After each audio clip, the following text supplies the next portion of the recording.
सैनिक हूँ, विषम परिस्थितियों से जूझता हूँ। मैं सबसे यही सवाल पूछता हूँ, गद्दियों पर बैठे हैं जो नवाब, मांगता हूँ उनसे मैं यही जवाब, कब करोगे मेरे हिस्से का हिसाब।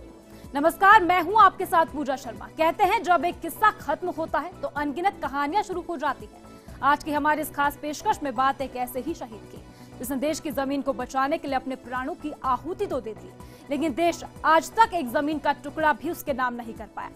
साल 1965 के बाद से ही जिसकी फाइल प्रशासनिक हलकों में विभाग दर विभाग धूल फाक रही है और जिम्मेदार अधिकारी अपने अधिकार क्षेत्रों का हवाला देते हुए मामले को सालों से अटकाए बैठे हैं। इस सिस्टम की कमजोरी है या फिर एक शहीद के गरीब परिवार की नियति, जो कागज के बंडलों में भूल भुलैया से इतने सालों बाद भी बाहर ही नहीं निकल पा रही।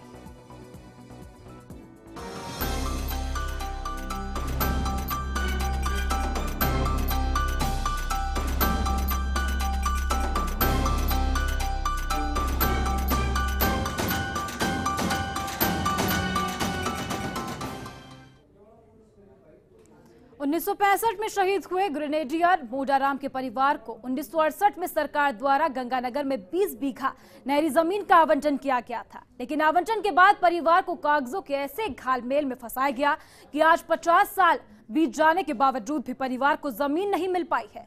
परिवार आज भी बुनियादी जरूरतों के लिए मोहताज है। ये विडंबना ही है कि जिस शहीद ने देश के लिए सर्वस्व बलिदान कर दिया, आज उसका परिवार बीपीएल श्रेणी में जीवन यापन कर रहा है। चलिए एक रिपोर्ट के जरिए देखते हैं कि आखिर कौन है ये शहीद।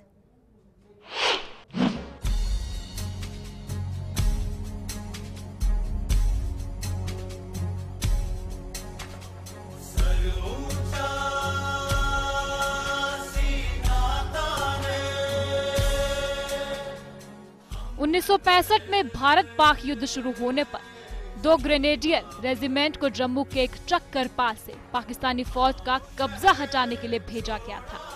ये भारतीय सेना के ऑपरेशन रिडिल का हिस्सा था।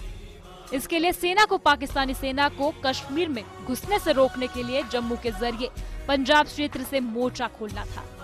इस दौरान रेजिमेंट के ग्रेनेडियर मोडाराम ने टैंकों से ग्रेनेड फेंके और पाकिस्तानी सेना को पीछे हटने के लिए मजबूर कर दिया। सेना की 2 रेजिमेंट दुश्मनों से घिर गई। फिर भी भारतीय सेना के इस जाबाज ने चक्करपाल पर भारत का झंडा फहरा दिया, लेकिन 10 सितंबर 1965 को इसी हमले में मात्र 26 वर्ष की उम्र में ग्रेनेडियर मोडाराम देश के लिए शहीद हो गए। बहादुरी की ये मिसाल पेश करने वाले शहीद ग्रेनेडियर मोडाराम का जन्म 23 नवंबर 1941 को डेगाना के तिलानेस गांव में हुआ था। 23 साल की उम्र में 23 नवंबर 1962 को उन्होंने भारतीय सेना ज्वाइन की। उन्होंने इन्फेंट्री बटालियन से ट्रेनिंग ली। उन्हें 2 ग्रेनेडियर रेजिमेंट में नियुक्ति मिली। पहली पोस्टिंग जम्मू कश्मीर में हुई। वह किलो सेक्टर में तैनात थे। 1965 भारत पाक युद्ध में शहीद ग्रेनेडियर मोडाराम ने बहादुरी का परिचय देते हुए दुश्मन सेना को पीछे हटने पर मजबूर कर दिया और चक्करपाल पर भारत का झंडा भी फहरा दिया। दुश्मनों की गोलियां लगने के बावजूद भी मोडाराम लड़ते रहे और अंत समय तक उन्होंने संघर्ष किया। उनकी शहादत के बाद प्रधानमंत्री इंदिरा गांधी ने मोडाराम के परिवार को हस्तलिखित पत्र भी भेजा और शहादत का सम्मान किया। 1965 के युद्ध की बरसी पर तत्कालीन थल सेना अध्यक्ष वेदपाल मलिक ने परिवार को प्रमाण पत्र भी प्रदान किया।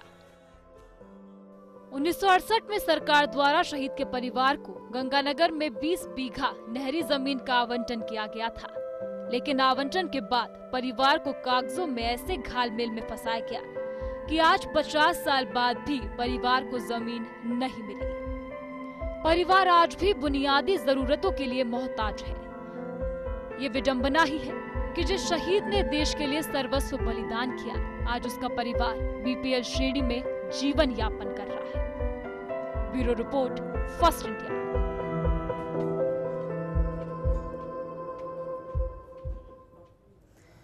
तो जिस जाबाज ने यहाँ अपने देश के लिए अपने प्राणों की आहुति दे दी, अपना सर्वस्व न्यौछावर कर दिया अपने देश की जमीन को बचाने के लिए, वहीं अब उसे ही ये देश एक जमीन भी नहीं दे पा रहा है। वहीं आपको बता दें, जहां नागौर के डेगाना में रहने वाले इस जाबाज 1965 में दुश्मनों से लोहा लेते हुए अपनी जान की आहुति दे दी थी और वहीं पर झंडा भी लहराया था।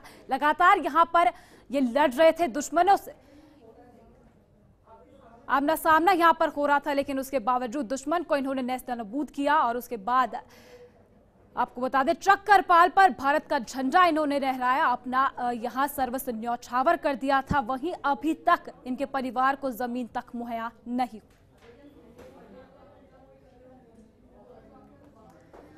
तो चलिए, शहीद के पौत्र ही हमारे साथ जुड़ चुके हैं, मुंशीराम हमारे साथ जुड़े हुए हैं। जी मुंशीराम, आपसे जानना चाहेंगे क्या कुछ परेशानियां यहां पर आई, क्या कुछ ये पूरा मामला है, आपसे ही जानना चाहेंगे।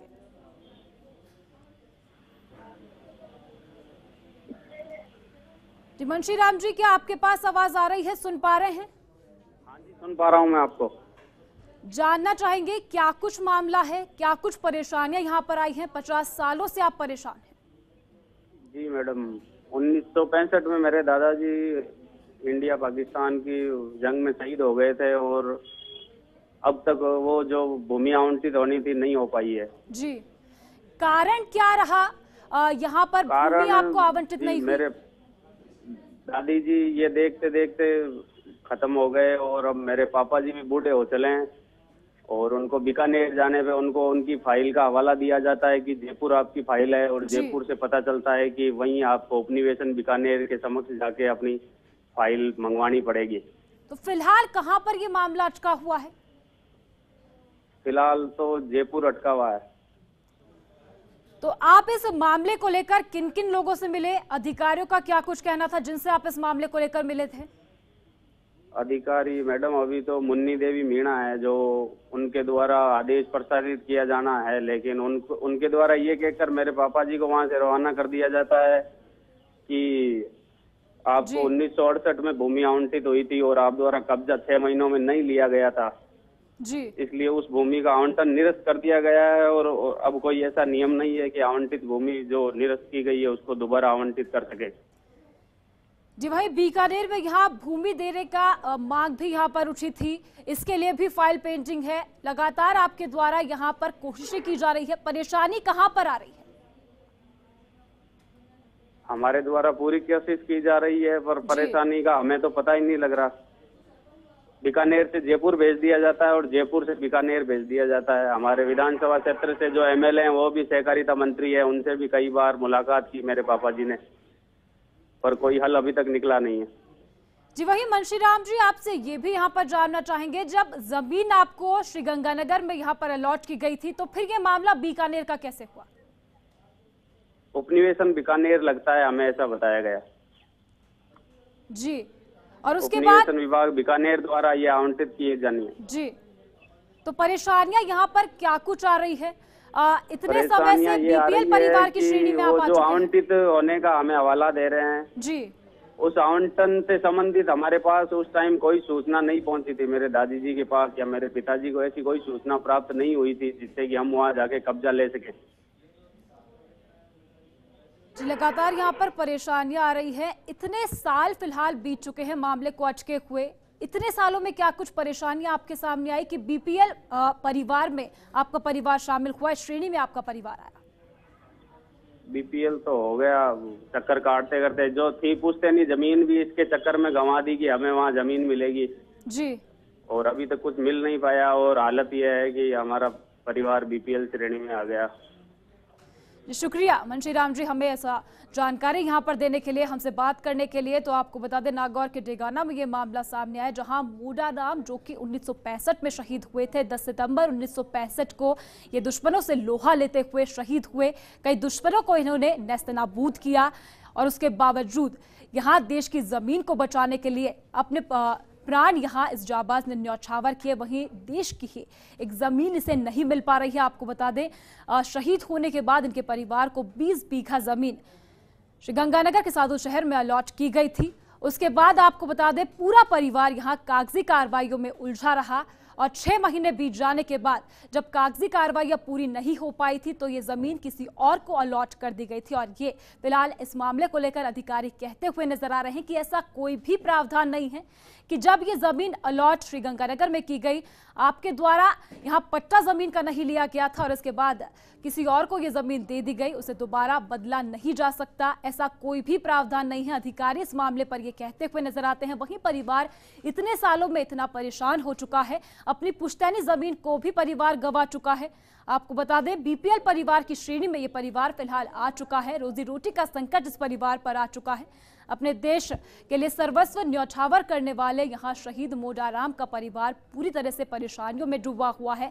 आस लगाए बैठा है पिछले 50 सालों से कि जो मामला अटका पड़ा है, जो जमीन उन्हें नहीं मिल पा रही है, वो जमीन मिलेगी।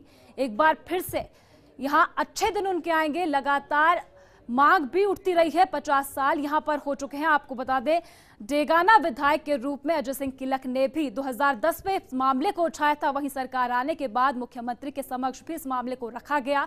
उसके बाद आपको बता दें, बीकानेर और साथ ही साथ श्रीगंगानगर में सीएमओ से एक पत्र लिखा गया था। उसके बावजूद अभी तक इस मामले में कोई कार्रवाई नहीं हुई है।